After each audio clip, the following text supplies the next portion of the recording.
Gather close, my friends, and let me tell you a story, not a fairy tale, but a true kind of miracle, born of faith, hard work, and the blessing of Jesus Christ. There once lived a boy named Samuel. He was poor, so poor that his shoes had holes, and his stomach often growled louder than his voice.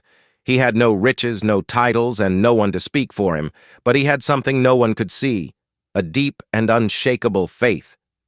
Each night, while the village slept, Samuel would kneel by his straw mat and whisper, "Jesus, I don't have much, but I give you my heart.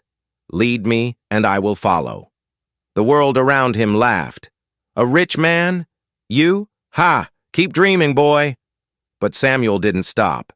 He worked during the day, sweeping, carrying, selling fruit under the hot sun.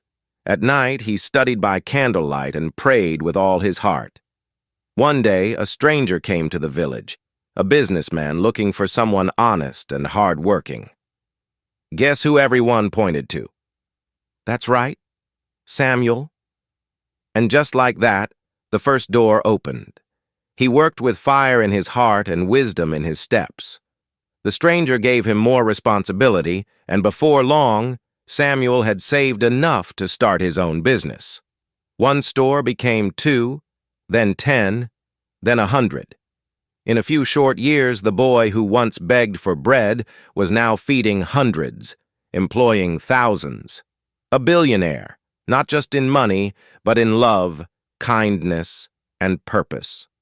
But listen closely because the story doesn't end there. One Sunday morning, dressed in simple clothes, Samuel returned to the village church to give thanks. And there, among the people, stood Elena, a woman whose smile could light up the darkest day. She was beautiful, yes, but it was her faith that caught his soul. They talked, they prayed, and soon they married. Not in a palace, but in that very church where a poor boy once prayed for a future he couldn't see. And as he placed the ring on her finger, Samuel whispered, "Thank you, Jesus. Every step you were with me."